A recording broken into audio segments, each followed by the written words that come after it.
안녕하세요. 자, 오늘 교재 221페이지의 대리권 남용입니다. 대리권 남용에서 개념이 나오는데 이런 문제입니다. 예를 들어서 갑이 A라는 토지를 가지고 있는데 을에게 땅 좀 팔아달라 매도에 관한 수권을 냈어요. 그래서 을이 대리인이 됐단 말이죠.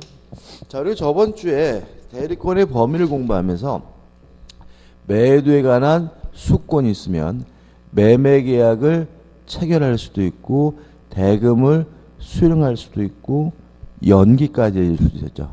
그죠? 자, 그래서 을이 갑의 대리인으로서 병과 매매 계약을 하고요. 병으로부터 예를 들어서 매매 대금 2억 원을 수령했어요. 여기까지는 아무 문제 없는 겁니다. 그죠? 매도에 관한 수권이 있다면 매매 계약 체결할 수도 있고 대금도 뭐 할 수 있죠? 수령할 수가 있으니까. 근데 얘가 요 돈을 갖고 도망을 갔어요. 잠적을 했다. 이랬을 때 어떻게 될 것인가 문제입니다. 다시 말하면 대리권 남용은 유권 대리입니다. 이게 첫 번째 주의하셔야 돼. 교재 개념 보시면 대리인이 대리권 범위 안에서 대리행위를 한 경우, 요 말은 뭐죠? 유권 대리예요. 그러니까 만약에 대리권도 없이 팔아먹고 톡겼으면 그건 뭐예요? 무권 대리고, 대리인이 대리권 범위에서 대리행위를 했으니까 뭐가 돼요? 유권 대리인데, 자기 또는 제3자 이익을 목적으로 대리권을 악용하여 행사하는 경우를 대리권 남용이라고 하고요. 보통 사례가 나오면 돈 갖고 도망갔다, 뭐 이런 의미가 나옵니다. 자, 그럼 생각해 보죠. 일단 기본적으로 유권되기 때문에 원칙적으로 유효한 겁니다. 따라서 을이 돈 갖고 도망간 것은 병의 입장에서는 갑과 을의 문제지 병이 승리했을 문제는 아니고요. 따라서 갑은 병에게 정상적으로 뭘 해줘야 되냐면 등기를 해줘야 됩니다. 그럼 여기서 이제 문제가 생깁니다. 지금 얘가 돈 받고 도망가더라도 갑은 병에게 등기를 해주게 되면 얘는 엄청난 뭘 보죠? 피해를 보고 병은 뭐죠? 보호를 받겠죠. 그래서 우리 판례는 예외를 인정해요. 병이 보호받을 수가 없을 때, 다시 말하면 상대방이 대리권 남용에 대해서 이미 알았거나 또는 알 수가 있었다면 그때는 무효다. 따라서 갑은 병에게 이전 등기해 줄 필요가 없다라고 판시하고 있어요. 그럼 적어놓고 보면 이게 뭐하고 똑같으냐면 진이 아닌 의사표시하고 똑같습니다. 그래서 대리권 남용에 대해서 우리 판례는 진이 아닌 의사표시하는 민법 규정을 뭐하고 있죠? 유추 적용하고 있습니다. 정리해 볼게요. 자, 대리권 남용은 뭐가 아닙니까? 무권 대리가 아닙니다. 유권 대리입니다. 따라서 원칙적으로 어떻게 해요? 유효하지만 다만 상대방이 알았거나 알 수 있었다는 이유면 무효고, 다시 말하면 진이 아닌 의사표시하는 민법 규정을 우리 판례가 유추 적용하고 있다는 것까지 기억하시면 됩니다. 그래서 교재 보시면은 효과해 가지고 학설이 나오는데 우리 판례는 3번이죠. 3번 민법 제107조 제1항 단서 비진위 표시 유추 적용소를 취하고 있다는 것까지 기억하시면 되고, 밑에 판례가 같은 취지의 판례니까 한번 쭉 읽어보시면 됩니다. 자, 넘겨보시면 이제 대리권은 소멸이 나오죠. 공통된 소멸 원인 해가지고 총 4가지가 나옵니다. 1. 본인이 사망하면 대리권이 소멸합니다. 2. 대리인의 사망, 대리인의 성년 후견 개시, 대리인이 파산하면 대리권이 소멸돼요. 여기서 우리가 문제가 되는 것은 뭐냐면 대리인의 성년 후견 개시예요. 대리인이 성년 후견 개시가 된다는 말은 피성년 후견이 된다는 얘기고, 피성년 후견이 되면 대리권이 뭐가 돼요? 소멸된다는 얘기거든요. 그럼 모순이 생겨요. 자, 우리가 저번 주에 대리인은 행위 능력자일 필요가 없다. 따라서 모든 제한 능력자, 미성년자도 피한정 후견인도 피성년 후견인도 뭐가 될 수 있죠? 대리인이 될 수가 있죠. 그러면 피성년 후견인도 대리인이 될 수가 있는데 성년 후견 개시가 되면 피성년 후견이 되면 대리권이 뭐가 돼요? 소멸된다는 말은 두 가지가 뭐가 돼요? 모순이 되죠. 그래서 어떻게 볼 것인가에 대해서 우리 판례는 이렇게 이해를 해요. 규정 없는데 일단 처음부터 피성년 후견이더라도 대리인이 될 수 있어요. 다만 대리인이 될 당시에는 피성년 후견인이 아니었는데 대리인이 된 후에 피성년 후견이 되면 있던 대리권은 뭐가 돼요? 소멸된다. 이렇게 이해하는 것이 우리 판례 입장이에요. 따라서 피성년 후견인도 대리인이 될 수 있다는 말은 틀린 말이 아니라 맞는 말이고요. 또 피성년 후견이 되면 대리권이 소멸된다는 말도 틀린 말이 아니라 뭐죠? 맞는 말이라는 거 조심하셔야 되겠죠. 그 다음에 2번 이미 대리 투견 소멸원이 해가지고 128조가 나옵니다. 제가 읽어보면 법률행위에 의하여 수여된 대리권, 이게 임의 대리권이겠죠. 전조의 경우에 그 원인된 법률관계 종료에 하여 소멸한다 이렇게 나와있죠. 그러면 여기서 원인된 법률관계 종료가 무슨 뜻이죠? 끝냈다는 뜻이죠. 그럼 이게 무슨 말이냐면 시킨 일을 하면 임의 대리권은 소멸된다 이런 얘기입니다. 땅 사라고 대리권을 줬어요. 그랬더니 뭘 샀어요? 땅을 샀어요. 그러면 대리권은 뭐가 돼요? 소멸되는 거죠. 또 저당권 설정해달라고 대리권을 줬는데 저당권을 설정하면 대리권은 뭐가 돼요? 소멸되는 거죠. 따라서 임의 대리는 취소할 수도 없고 해제할 수도 없습니다. 저번 주 제가 대리권 범위를 말씀드리면서 임의 대리는 취소할 수도 없고 뭐 할 수도 없어요? 해제할 수도 없다 그랬죠. 왜 그런 거죠? 임무를 완수하면 원인된 법률관계를 종료하면 대리권이 뭐가 되기 때문에요? 소멸되기 때문에 그런 겁니다. 그럼 이렇게 되는 거죠. 자, 이런 의미예요. 제가 땅 팔 수 있는 대리권이 있단 말이죠. 땅 팔았어요. 그러면 저의 대리권은 뭐가 되겠어요? 소멸이 되겠죠. 따라서 며칠 지나서 사기당했다는 사실을 알게 됐더라도 저는 더 이상 취소할 수는 없는 거죠. 왜요? 땅 팔면 저의 대리권은 뭐가 됐어요? 소멸됐으니까. 만약에 사기당했다는 이유로 취소하려면 별도로 또다시 본인에게 연락해서 취소할 수 있는 대리권을 뭐 받아야 돼요? 수여받아야 비로소 대리인이 뭐 할 수 있는 거죠? 취소할 수 있는 거죠. 이해되시나요? 그죠? 또 땅 팔라고 대리권을 줬는데 제가 땅을 팔았어요. 팔면 저의 대리권이 이미 뭐가 됐어요? 소멸됐으니까 보름 지나가지고 매수인이 매매 대금을 안 주고 있대요. 그래도 채무불이행을 이유로 저는 더 이상 뭐 할 수 없는 거죠? 해지할 수가 없는 거죠. 왜요? 땅 파는 순간 저의 대리권이 이미 뭐가 됐어요? 소멸됐으니까. 중요합니다. 그죠? 그래서 임의 대리는 임무를 완수하면 시킨 일을 하면 대리권이 뭐가 돼요? 소멸되고 따라서 원칙적으로 취소할 수도 없고요. 해제할 수도 없고 취소하거나 해제하려면 별도로 또다시 수권행위가 있어야 취소할 수도 있고 해제할 수도 있다는 거 유의하시기 바랍니다. 그 다음 밑에 나와 있는 뭐 수권행위 철회 당연히 대리권이 소멸될 것이고요. 3번 법정 대리 투기와 소멸 원인은 시험 범위가 아니기 때문에 보실 필요는 없습니다. 오른쪽에 보시면 이제 뭐가 나오죠? 대리 행위가 나오죠. 자, 이런 문제입니다. 갑이 을에게 네가 내 대신 대전 가가지고 아파트 좀 사라 라고 대리권을 줘서 갑이 본인이고 을이 뭐가 됐냐면 대리인이 됐단 말이죠. 그래서 을이 대전에 와가지고 아파트를 보러 다녀보니까 병의 아파트가 좋아 보여요. 그래서 병과 만나서 그 아파트 파쇼해가지고 매매 계약을 하면 병은 이 아파트를 사는 사람을 을로 받아들이겠죠. 그렇지 않습니까? 누가 가지고 아파트 파세요 그러면 아, 요 인간이 아파트를 사는 사람이구나 라고 받아들이는 게 너무나 당연한 거죠. 따라서 요 매매 계약의 효과가 을이 아니라 갑에게 발생하려면 을은 최소한 자신이 대리인이라는 사실을 밝혀야 돼요. 이거 우리가 뭐라 하냐면 현명이라고 하는 거죠. 다시 말하면 내가 사는 게 아니라 갑이 사는 겁니다. 나를 위해서 매매 계약하는 게 아니라 갑을 위해서 매매 계약하는 겁니다. 라고 밝혀야 요 매매 계약 효과가 누구에게? 본인에게 기속이 된다는 거죠. 법정 보시면 114조 1항입니다.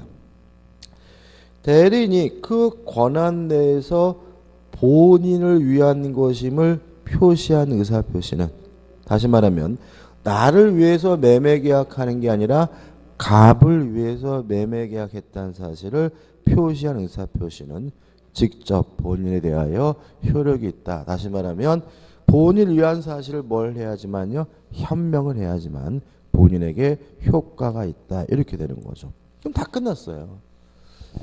현명을 하면 요 매매 계약 효과가 본인에게 발생해요. 따라서 본인이 요 매매 계약에 대해서 책임을 져야 됩니다.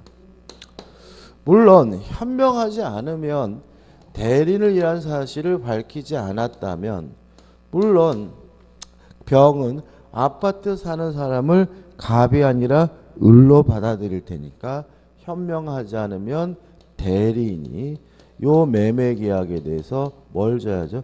책임을 져야 되겠죠. 아이고 잠깐만요. 현명을 하면 본인에게 뭐죠? 책임이 기속이 되죠. 그럼 항상 그러느냐? 예외도 알 수 있겠죠. 현명을 하면 원칙적으로 대리인이 책임지지만, 만약에 상대방이 이미 을이 대리인한 사실을 알았거나 또는 알 수가 있었다면 굳이 대리인에게 책임을 기속시킬 필요는 없기 때문에 이때는 본인에게 책임이 뭐가 되죠? 기속이 됩니다. 그 다음에 이제 문제가 되는 것은 현명의 방식이죠. 어떤 방식으로 현명을 해야 되느냐? 방식인데 무방식이에요. 말로 하든 문서로 하든 어떤 방법이든 상관은 없어요. 근데 문제가 되는 것은, 항상 문제가 되는 건 뭐냐면 본인을 사칭하는 거죠. 본인을 가장하는 거. 요게 현명이냐. 원래는 어떻게 해야 되냐면 나는 을인데 갑의 대리인입니다. 이렇게 밝히는 게 현명이거든요. 근데 지가 마치 뭐처럼요? 갑인 것처럼 갑을 사칭하고 갑을 가장해서 병과 매매 계약을 했을 때는 어떻게 될 것인가. 요 문제에 대해서 우리 판례는 기본적으로 둘로 나뉘어요. 대리권이 있는 경우와 대리권이 없는 경우로 나뉘고요. 만약에 대리권이 있다면 이것도 현명으로 이해합니다. 만약에 대리권이 없다면 요거는 현명이 아닌 것을 이해한다는 것이 우리 판례 입장이에요. 그래서 문제를 푸시거나 판례를 보실 때 대리권 없는 자가 또는 대리권이 없는 사람이 이런 말이 나오면 그 사람은 본인을 사칭한 것은 뭐가 아니에요? 현명이 아니니까 본인이 전혀 책임을 지지 않겠죠. 근데 만약에 대리권이 있는 사람이 이렇게 본인을 사칭했다는 말이 나오면 이것도 유효한 현명이기 때문에 본인에게 효과가 발생한다는 거 유의하시기 바라고요. 다시 말씀드리면 본인을 사칭했다, 가장했다는 말이 나오면 다시 한번 이 사람에게 대리권이 있는지 없는지를 판단하셔서 지문의 답을 선택해야 됨을 주의하시기 바랍니다. 그 다음에 예외입니다. 예외. 첫째, 현명할 필요가 없는 경우가 있어요. 계속 반복조라는 상행위에 대해서는 현명할 필요가 없고요. 그 다음에 부부간의 일상가사 대리권을 행사할 때도 현명할 필요가 없습니다. 두 가지 꼭 기억해 두시고, 그 다음에 또 하나 예외로서는 수동대리죠. 수동대리의 경우에는 상대방 측에서 현명을 합니다. 자, 이게 무슨 말이냐면 수동대리는 누가 의사표시를 하는 거죠? 상대방이. 상대방이 하는 것을 받는 게 뭐죠? 수동대리잖아요. 그러면 얘가 별말 없이 을한테 얘기를 하면 을은 어떻게 받아들이겠습니까?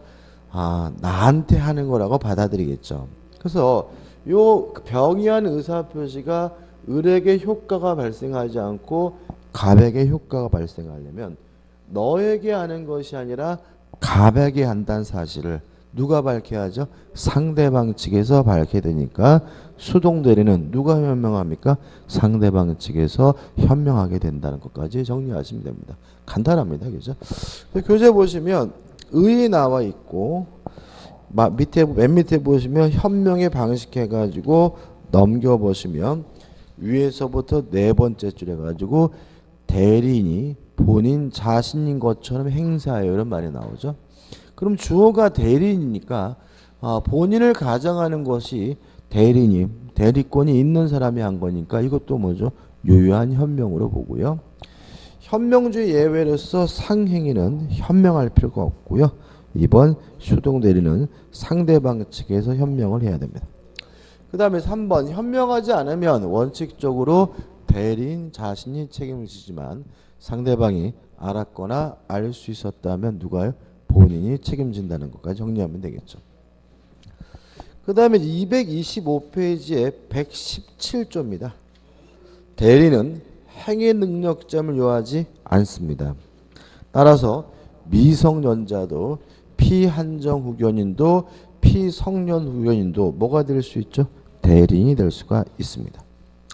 그 다음에 대리행위 하자해가지고 116조가 나오는데 오늘 원칙만 할 겁니다. 오늘은 예외 안 할 거예요. 예외하면은 혼란스러워서 솔직히 이 부분은 원칙이 중요해요.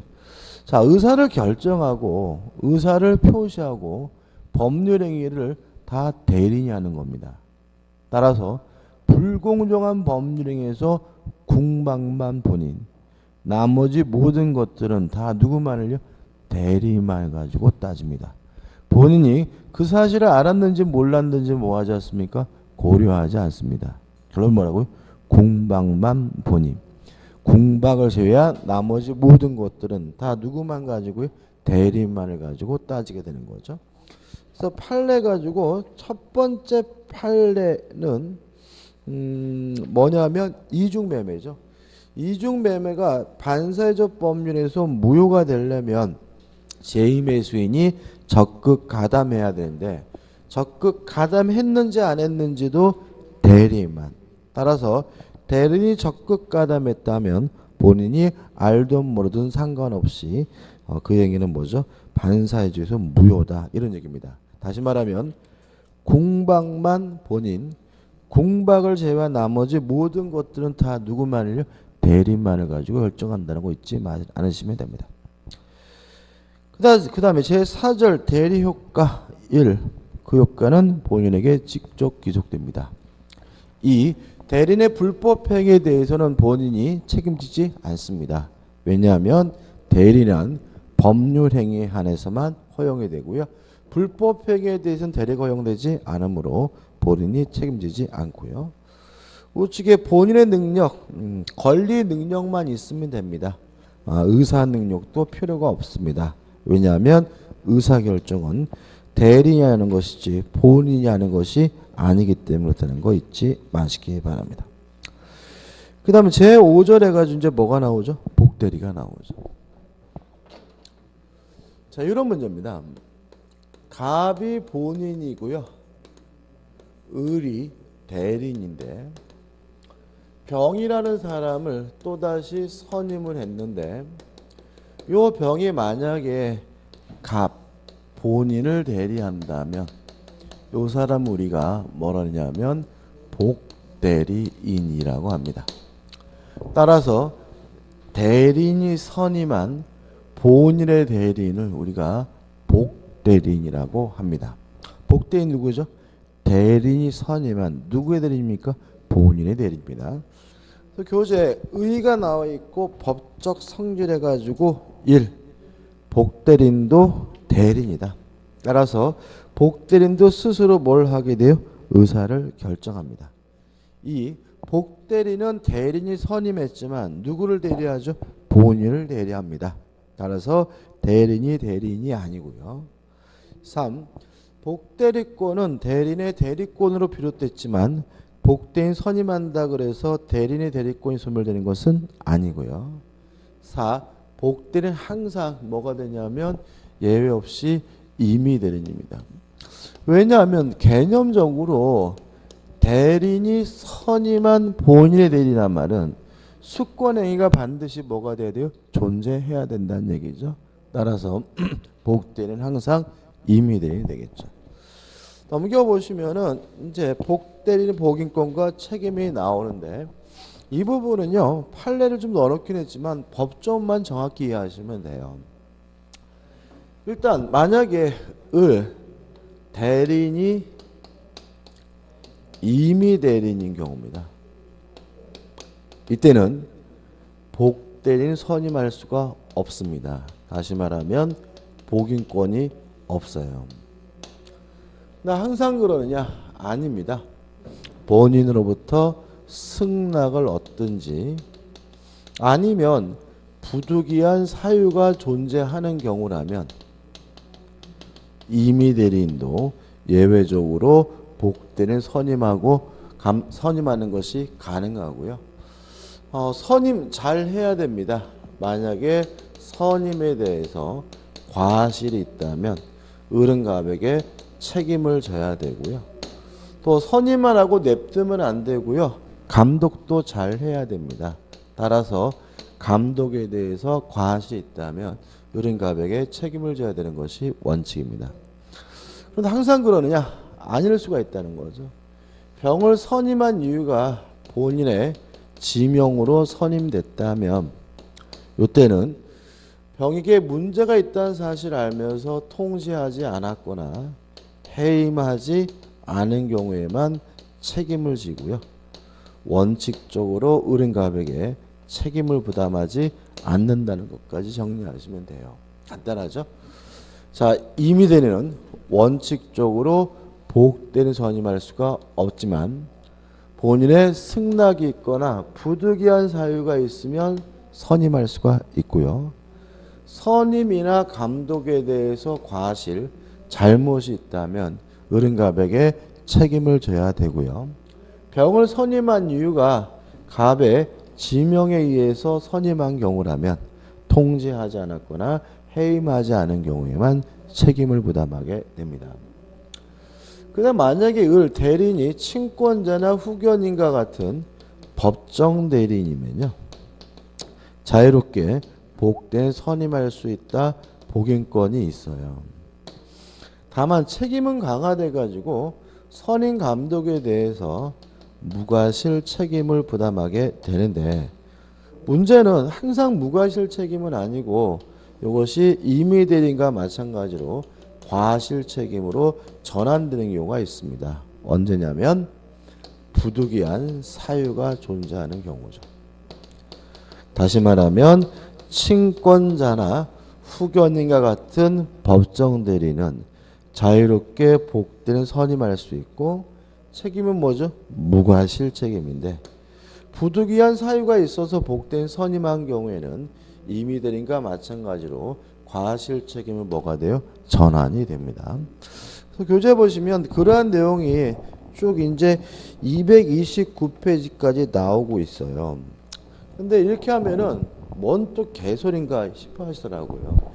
이게 이런 겁니다. 한번 예를 들어 보면 갑이라는 놈이 미성년자인데 술 좀 먹고 싸움박질 해가지고요. 유치장에 들어갔어요. 그래서 친권자인 아버지가 자식이 아니라 어떻게 해요? 왼수다라고 하면서도 요 아들놈을 빼내기 위해서 병이라는 변호사를 선임했다면 요 변호사가 뭐가 되는 거죠? 복대리인이죠. 왜냐하면 대리인이 선임했지만 누구를 대리하죠? 본인을 대리하고 본인을 변론하는 거죠. 이런 사람 우리가 뭐죠? 복대리인이라고 하는 거죠. 그죠? 얘는 얘는 흔하고. 그 다음에 여기서 보시면 이렇게 법정 대리는 자유롭게 복대리인 선임할 수가 있는데 다만 책임은 강화돼 가지고 무과실 책임을 진다는 말은 병이 갑에게 손해를 끼쳤다면 어른갑에게 아무런 과실이 없더라도 뭘 줘야 돼요? 책임을 져야 된다는 얘기죠. 근데 이 사례는 부득이한 사유가 존재하는 경우죠. 그렇지 않습니까?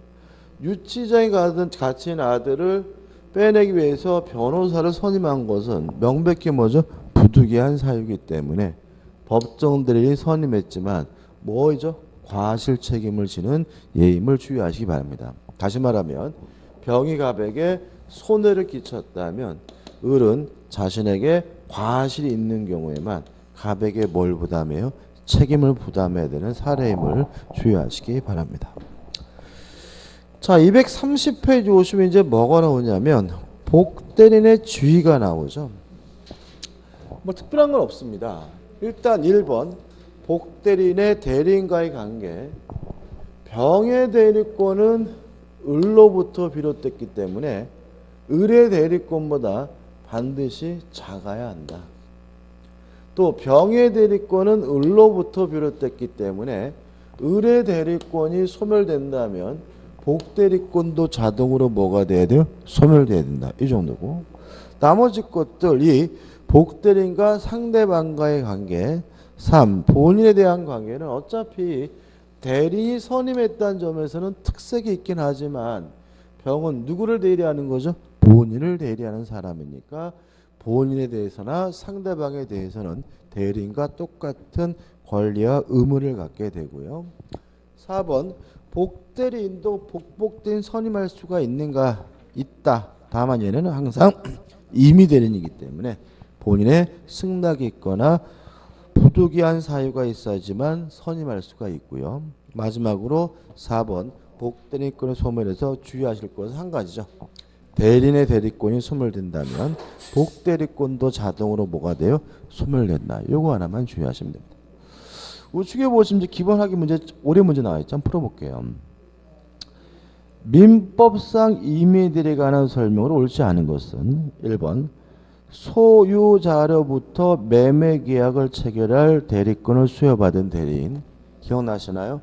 매매계약 체결할 수도 있고 대금을 수령할 수도 있고 대금 지급 기한을 연기해 줄 수 있죠. 따라서 특별한 사정이 없는 한 그 매매계약에 정한 바에 따라 중도금, 매매대금을 수령할 수 있다. 맞는 점이죠.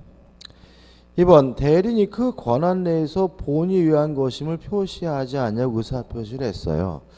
그러면 현명 안 했죠? 현명을 안 했다면 누가 책임을 져야 돼요?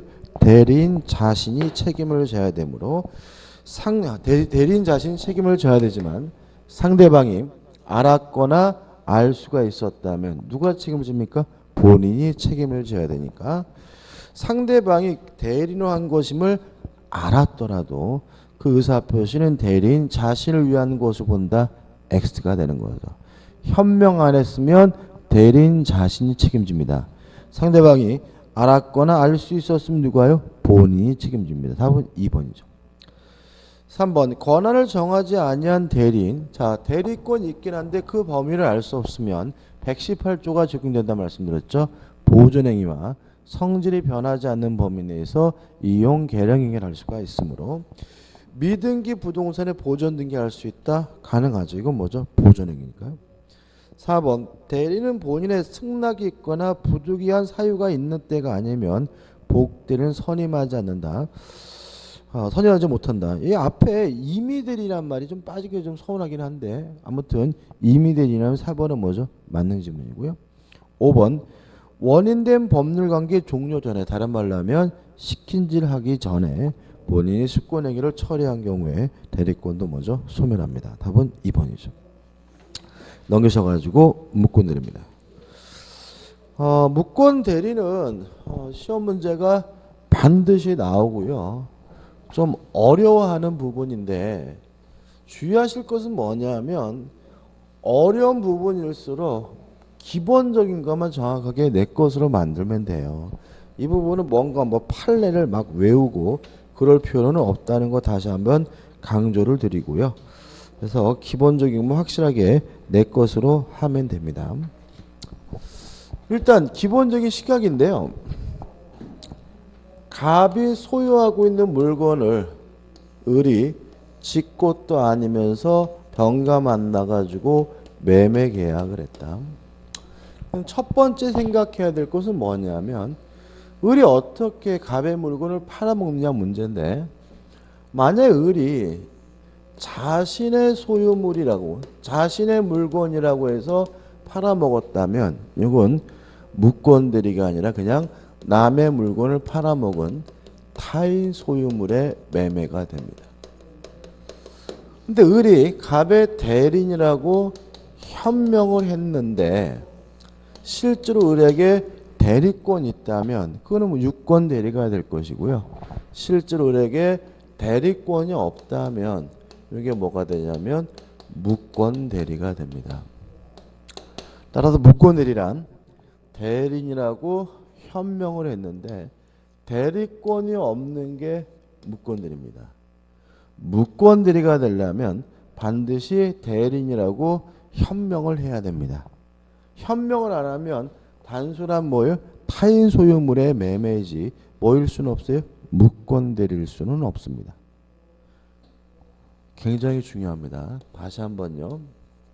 지 것처럼 해서 팔아먹었으면 그냥 말 그대로 남의 물건 팔아먹은 거예요. 타인 소유물의 매매입니다.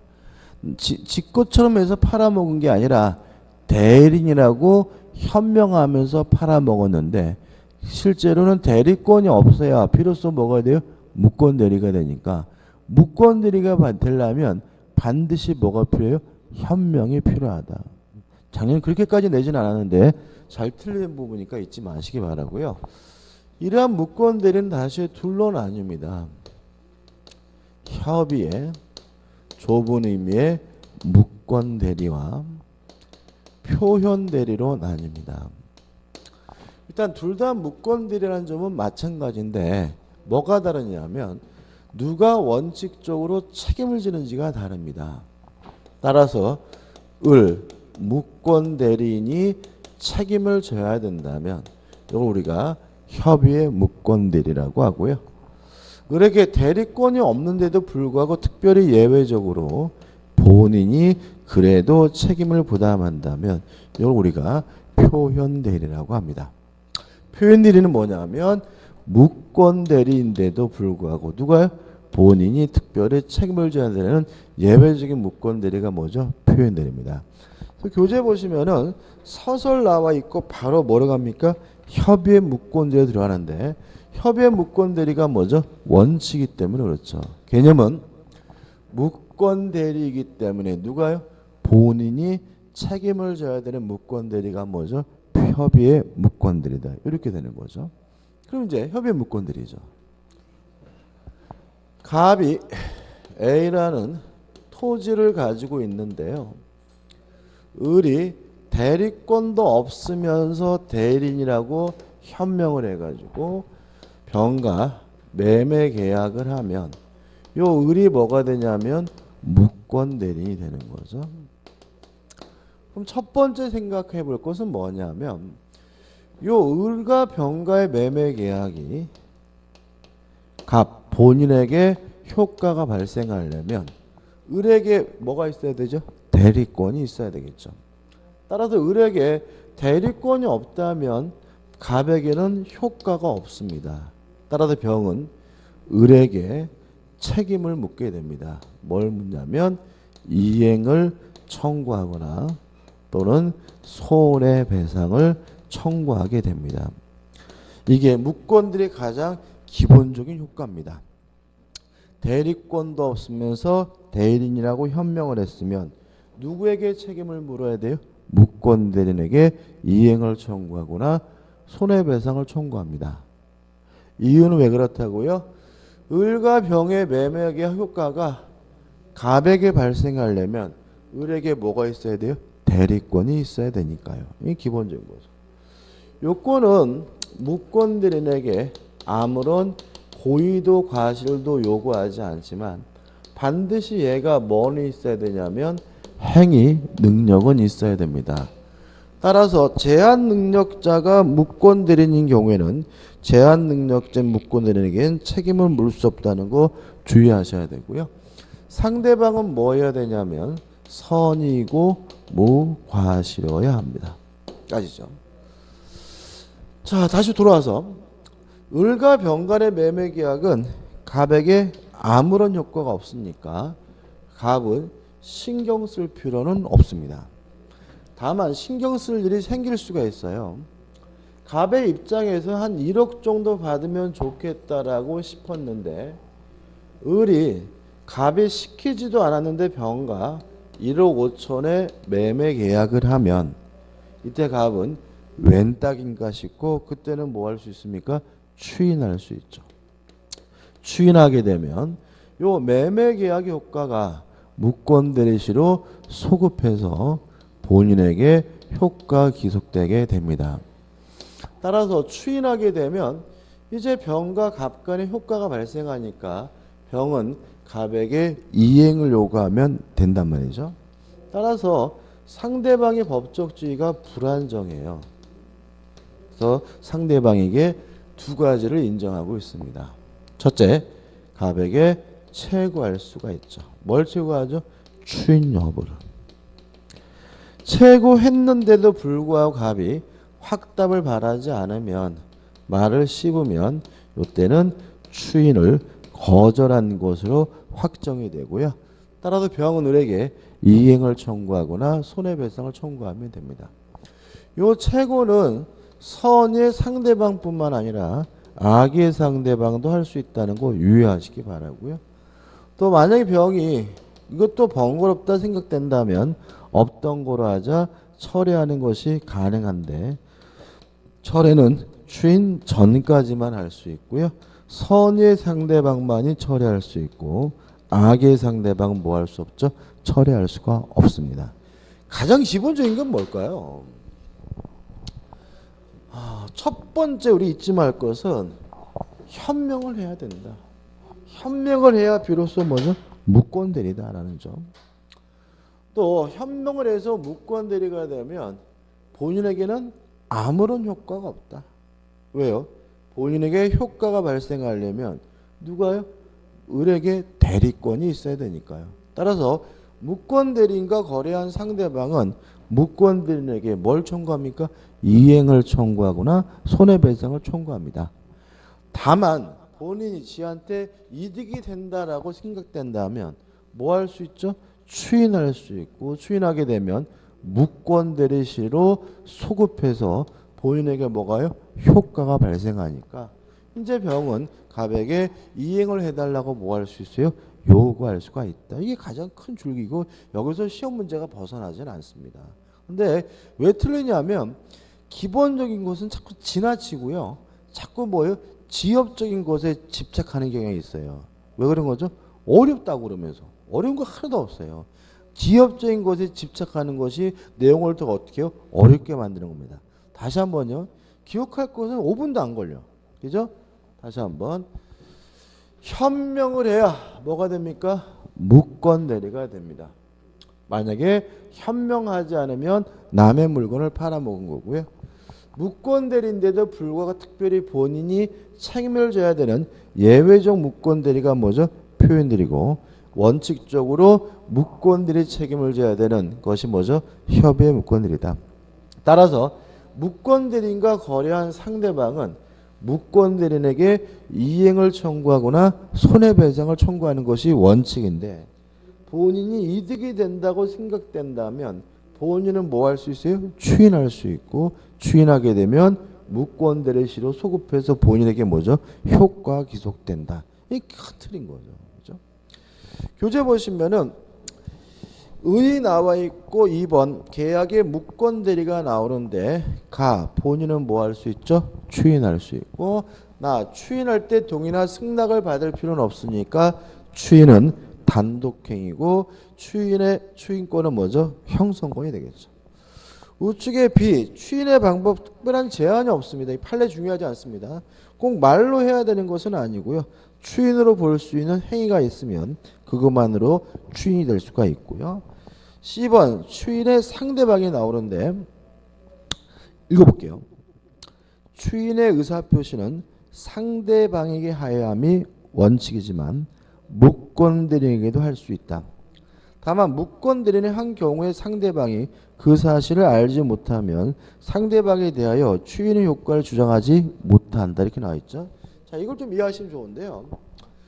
일단 만약에 이것이 자연에게 이득이 된다라고 판단된다면 상대방에게 추인하는 것이 뭐죠? 원칙입니다. 다만 특별한 제한은 없어요. 을에게 할 수도 있고 승계인이 있다면 승계인에게도 할 수 있는데 만약에 이 추인을 을에게 무권대리인에게 추인했다면 가능하긴 하지만 그 사실을 모르는 상대방에게 뭐 하지 못하냐면 대항하지 못해요. 이게 무슨 의미를 갖느냐? 상대방은 추인 전까지 뭐 할 수 있죠? 처리할 수 있죠. 그럼 원래 갑이 추인했다면 더 이상 상대방은 뭐 하지 못하는 거죠? 처리하지 못하는 겁니다. 다만 누구한테 추인했어요? 무권대리인에게 추인했다면 상대방은 여전히 뭐 하는 것이 가능해요? 처리하는 것이 가능하다. 왜냐하면 무권대리인에게 추인한 경우에는 그 사실을 모르는 상대방에게 뭐 하지 못하기 때문에 대항하지 못하기 때문에 그런 거죠. D번 추인의 효과에서 133조.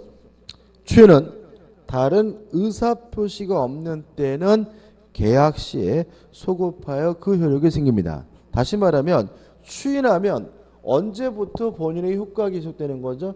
계약 시. 을과 병이 매매 계약할 때로 소급해서 본인에게 효과가 기수된다는 거 잊지 마시고요. 넘기셔서 납은 물론 추인할 수도 있고 뭐 할 수도 있어요? 거절할 수도 있고요. 판례는 묵시적 추인과 아닌 것이 나와 있는데 이것도 중요한 건 아니고요. 다만 유의하실 거 한 가지만 단순히 장기간 방치하는 것만으로는 추인이 될 수 없다는 거 하나는 주의하시기 바라고요. 우측에 무권들이 뭐가 나오죠? 상속 문제가 나옵니다. 자, 이런 문제입니다. 갑이 아버지고 을이 아들이어서 갑에서 을로 상속이 이루어졌을 때 을이 추인을 못하겠다라고 거부할 수 있느냐 아니면 무효라고 주장할 수 있느냐? 없다. 왜냐하면 신의칙상 신의 성실의 원칙상 금반원의 원칙이죠. 이거 했어요. 기억나시나요? 을의 아버지가 생존에 계실 때는 팔겠다고 했고 아버지가 돌아가시고 나서는 안 팔겠다고 하는 것은 명백히 뭐죠? 반대되는 언행이기 때문에 뭐 되잖아요? 허용되지 않는 거죠. 그것이 우측에 1. 무권대리인이 본인을 상속한 경우입니다. 근데 반대인 경우도 있죠. 요 갑이 오히려 아들이고 을이 아버지인 경우가 더 흔해요. 이게 솔직히. 그러니까 아버지가 성년자인 아들과 아무런 상의도 없이 아들 땅을 뭐 했어요? 팔아먹었다. 이런 경우죠. 그러면 일단 이것도 무권대리인데 을이 돌아가시게 되면 갑으로 뭐가 이루어져요? 상속이 이루어지는데 이때 갑은 추인을 거절하거나 무효라고 주장하는 것이 가능하다. 왜냐하면 이때는 갑은 아버지가 생존했을 때도 팔겠다고 한 적은 없으니까 이제서 안 팔겠다고 하는 것은 뭐가 아닌 거죠? 반대되는 언행이 아니기 때문에 허용되게 된다는 거 주의하시기 바랍니다. 2번 상대방에 대한 효과에서 채우권이죠. 요겁니다. 추인 여부를 채구하고 채구 기간 내에 확답을 바라지 않으면 추인을 거절한 것으로 확정이 되고요. 요 채구는 선의 상대방뿐만 아니라 악의 상대방도 할 수 있다는 거 잊지 마시고요. 그 다음에 상대방의 철회권을 넣는 내용은 요겁니다. 철회는 추인 전까지만 할 수 있고요. 선의 상대방은 추인할 수 있지만 선의 상대방은 철회할 수 있지만 악의 상대방은 철회할 수 없다는 거 잊지 마시기 바랍니다. 3번 무권대리는 상대방에 대한 책임은 요 부분이죠. 요 부분이죠.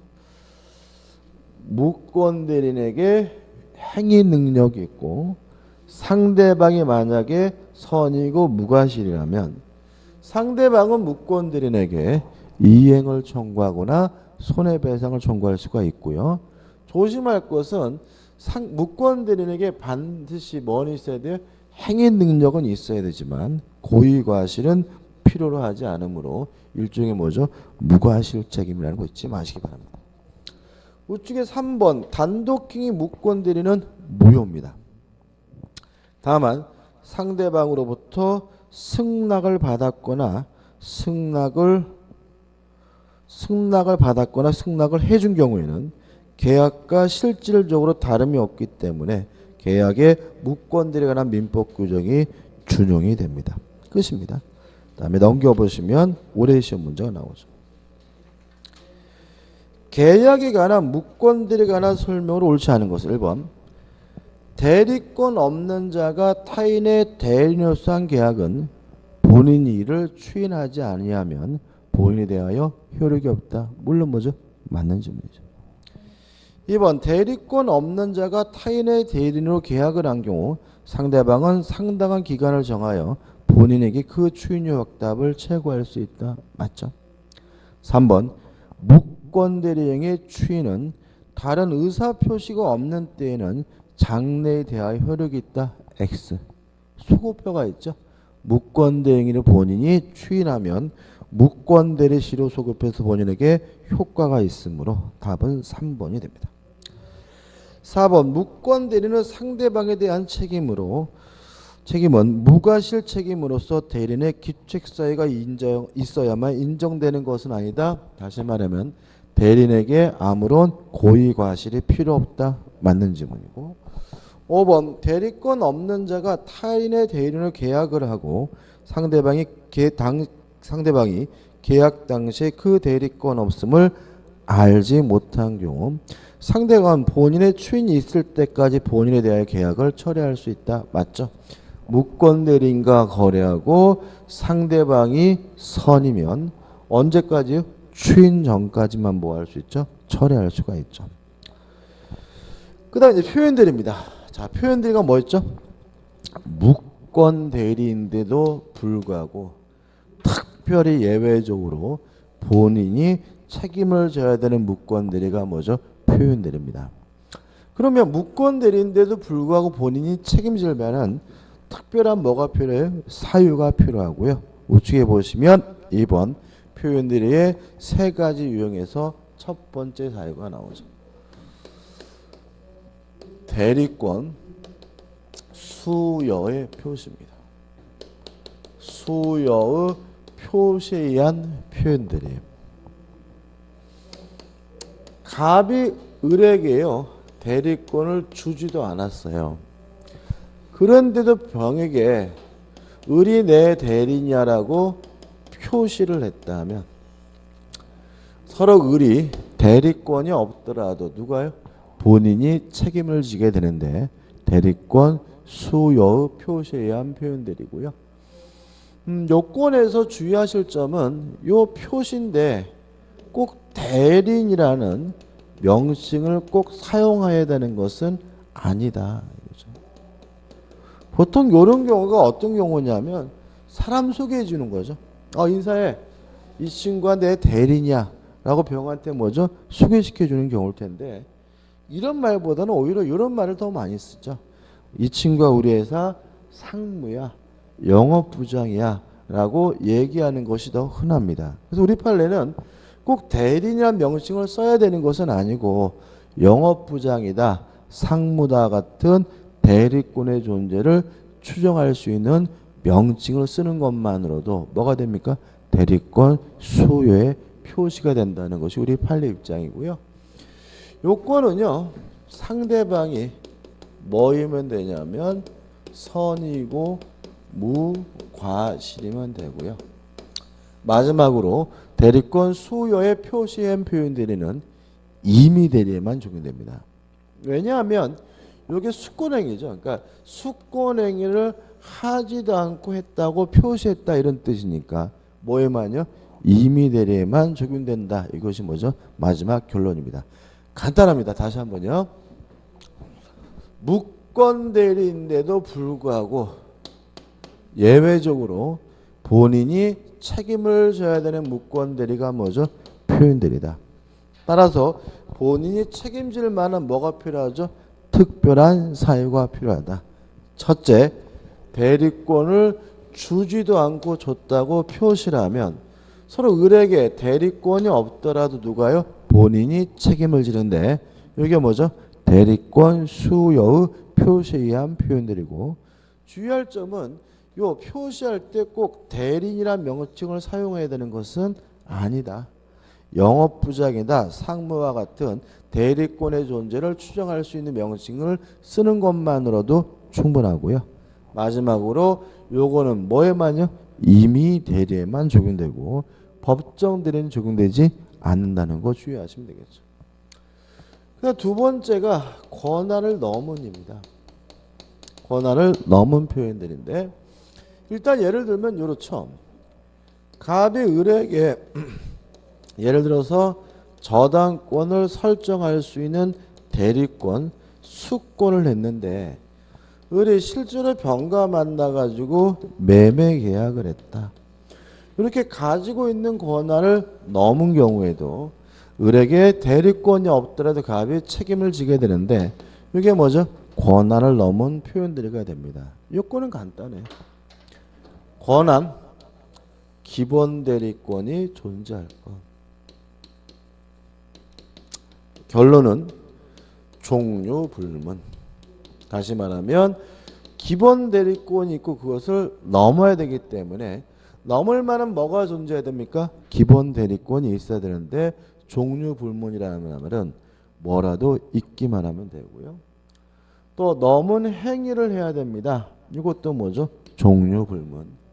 원래 가지고 있던 것과 실제로 이루어진 행위는 전혀 이질적 행위라도 상관이 없고요. 아무런 관련이 없더라도 종류를 불문하고 권한을 넘는 표현들이가 인정이 되고요.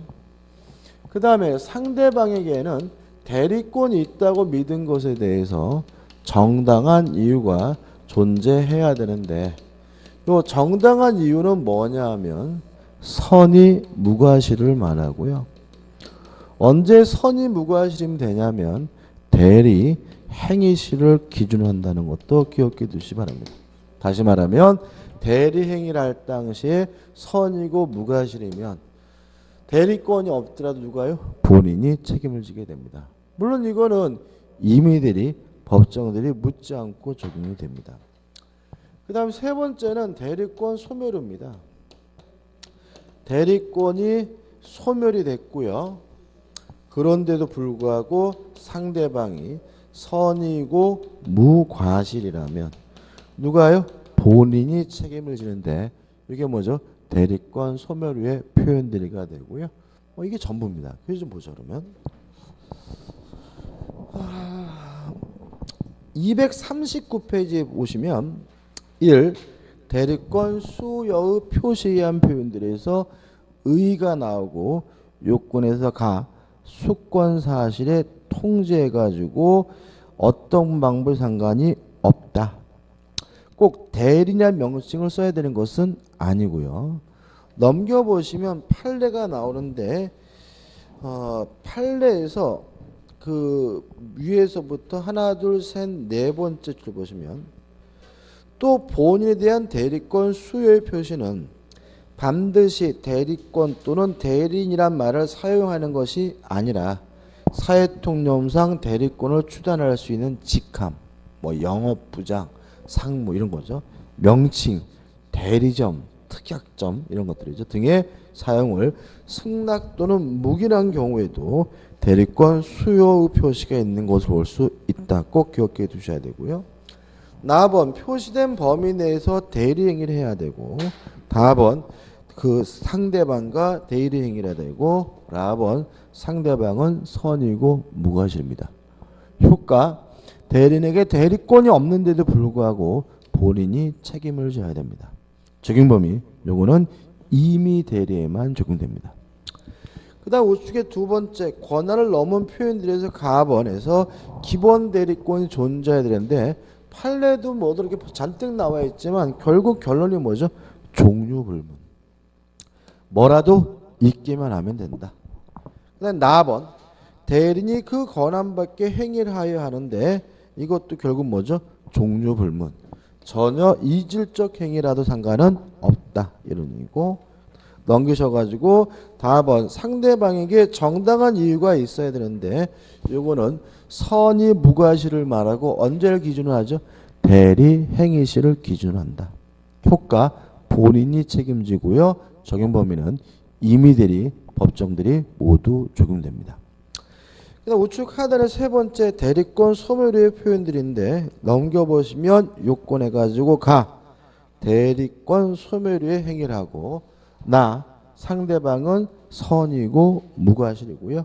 효과 본인이 책임지고 적용 범위 이것도 어떻게 해요? 이것도 임의들이 법정들이 모두 적용됩니다. 그다음 마지막으로 하나만 더 하면 이러한 요건을 갖춰서 본인이 책임을 져야 되는 표현들이 성립되면 본인이 책임을 지게 되는데 전적으로 책임을 져야 되고요. 과실상계할 수는 없다. 다시 말하면 표현들이 성립된다면 표현들이 어떻게 해요? 전적으로 책임을 져야 된다는 거 잊지 마시기 바랍니다. 우측에 보시면 이제 올해 문제 나와 있죠. 표현들에 관한 설명을 옳지 않은 것은 1번 강행법규에 위반하여 무효예요. 그러면 확정적 무효죠. 그죠? 무효니까 굳이 표현들인지 무권들인지 뭐 할 필요 없어요? 따질 이유가 없는 거죠. 그렇지 않습니까? 아예 무효니까. 따라서 표현들에 관한 규정이 적용된다. X. 답은 뭐죠? 1번입니다. 다시 말하면 반사회적이든 강행법규 위반이든 원시적 불능이든 어떤 이유로 확정적으로 뭐가 됐어요? 무효가 됐다면 굳이 뭐 표현들인지 무권들인지 뭐 할 필요 없어요? 따질 필요가 없으므로 1번이 답인 거죠. 2번 권한을 넘은 표현들에 대해서 기본 대리권은 권한을 넘은 행위와 반드시 같은 종류일 필요는 없다. 아까 뭐라 했죠? 종류 불문이죠. 3번 권한을 넘은 표현들에 대해서 정당한 이유의 유무는 대리행위 시를 기준으로 판단한다. 정당한 이유의 존재는 선의 무과실인데 언제를 기준으로 하죠? 대리행위 시를 기준으로 하죠.